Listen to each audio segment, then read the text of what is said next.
സംസ്ഥാനത്ത് വീണ്ടും ആശങ്കയാവുകയാണ് shigella. June 7 വരെ സംസ്ഥാനത്ത് റിപ്പോർട്ട് ചെയ്തത് 126 ഷിഗല്ല കേസുകൾ. അതിൽ 2 മരണം. ഒടുവിലത്തേത് ശനിയാഴ്ച കോഴിക്കോട് 4 വയസ്സുകാരിയുടേത്. കഴിഞ്ഞ ഒരു വർഷത്തിനിടെ സംസ്ഥാനത്ത് ഷിഗല്ല കേസുകളിലെ വർധനവ് 3 ഇരട്ടിയോളം. ആരോഗ്യവകുപ്പ് മുൻകരുതലുകൾ സ്വീകരിച്ചു തുടങ്ങി. ഇനി ജാഗ്രത പാലിക്കേണ്ടത് നമ്മൾ ഓരോരുത്തരുമാണ്. എന്താണ് ഷിഗല്ല? മനുഷ്യന്റെ ദഹന വ്യവസ്ഥയെ, പ്രത്യേകിച്ച് കുടലിനെ ബാധിക്കുന്ന ഒരു ബാക്ടീരിയൽ അണുബാധയാണ് ഷിഗല്ലോസിസ് അഥവാ ഷിഗല്ല. ഇവ കുടലിന്റെ സ്തരങ്ങളെ ബാധിക്കുമ്പോൾ ഷിഗല്ല ടോക്സിൻ എന്ന വിഷവസ്തു ഉണ്ടാകും. വളരെ പെട്ടെന്ന് അണുബാധ പടർന്നു പിടിക്കുമെന്നതാണ് അപകടം. ലോകമെമ്പാടും പ്രതിവർഷം ഏകദേശം 6 ലക്ഷം മരണങ്ങൾക്ക് ഷിഗല്ല കാരണമാകുന്നുണ്ടെന്നാണ് ഒരു റിപ്പോർട്ട്.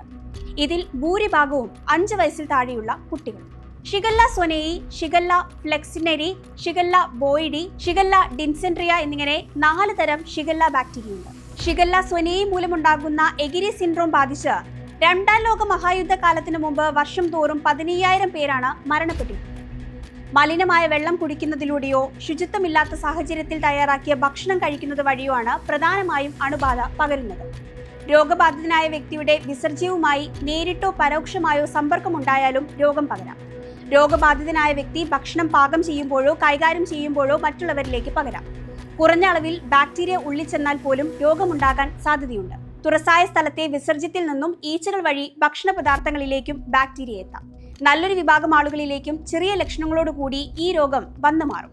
ചിലർ ഏതാനും ആഴ്ചകൾ കൂടി രോഗവാഹകരായി തുടരും. ബാക്ടീരിയ ശരീരത്തിൽ പ്രവേശിച്ച് സാധാരണയായി 1 മുതൽ 3 ദിവസങ്ങൾക്കുള്ളിൽ ലക്ഷണങ്ങൾ കണ്ടു തുടങ്ങും. വയറിളക്കം, രക്തവും കഫവും കലർന്ന മലം, ശക്തമായ പനി, വയറുവേദനയും വയറിൽ പിടുത്തവും ഛർദിയും ഓക്കാനവും ക്ഷീണവും നിർജ്ജലീകരണം എന്നിവയൊക്കെയാണ് പ്രധാന ലക്ഷണങ്ങൾ. അമിതമായ ദാഹം, ക്ഷീണം, മൂത്രത്തിന്റെ അളവ് കുറയുക എന്നിവ ശ്രദ്ധിക്കണം. ലക്ഷണങ്ങൾ കണ്ടാലുടൻ ചികിത്സ തേടണം.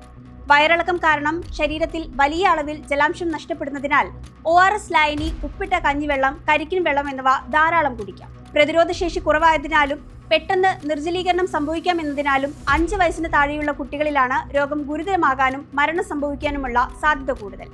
പ്രായമായവരിലും രോഗപ്രതിരോധ ശേഷി കുറഞ്ഞവരിലും പ്രമേഹം, വൃക്കരോഗം തുടങ്ങിയ വിട്ടുമാറാത്ത രോഗമുള്ളവർക്കും അണുബാധ ഗുരുതരമായ പ്രശ്നങ്ങൾ ഉണ്ടാക്കാം. കൃത്യസമയത്ത് ചികിത്സിച്ചില്ലെങ്കിൽ ഷിഗല്ല മരണത്തിന് കാരണമായേക്കാം. ശരീരത്തിലെ ജലാംശവും ലവണങ്ങളും നഷ്ടപ്പെടുന്നത് ഷോക്ക് എന്ന അവസ്ഥയിലേക്കും മരണത്തിലേക്കും നയിച്ചേക്കാം. അസുഖം ഗുരുതരമായാൽ തലച്ചോറിനെ ബാധിക്കുകയും അപസ്മാരം, ബോധക്ഷയം എന്നിവ ഉണ്ടാക്കുകയും ചെയ്യും. ഇത് വൃക്കകളുടെ പ്രവർത്തനത്തെയും ദോഷകരമായി ബാധിക്കും.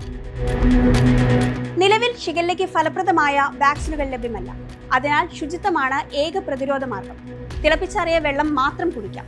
ഭക്ഷണത്തിന് മുമ്പും മലവിസർജനത്തിന് ശേഷവും കൈകൾ സോപ്പ് ഉപയോഗിച്ച് നന്നായി കഴുകാം. ഭക്ഷണം നന്നായി വേവിച്ച് മാത്രം കഴിക്കുക.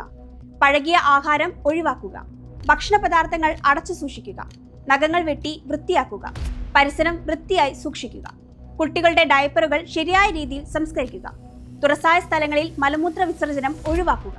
രോഗികളുമായുള്ള നേരിട്ടുള്ള സമ്പർക്കം ഒഴിവാക്കുക. കിണറുകളും മറ്റു കുടിവെള്ള സ്രോതസ്സുകളും കൃത്യസമയത്ത് ക്ലോറിനേറ്റ് ചെയ്ത് അണുവിമുക്തമാക്കുക തുടങ്ങി മുൻകരുതലുകളും എടുക്കാം. സാധാരണ പറയും പോലെ തന്നെ ഭയം വേണ്ട, ജാഗ്രത മാത്രം മതി. ചുറ്റുപാടും വൃത്തിയായി സൂക്ഷിക്കുകയും വ്യക്തി ശുചിത്വം പാലിക്കുകയും ചെയ്താൽ ഈ അണുബാധയെ നമുക്ക് പൂർണ്ണമായും തടയാം.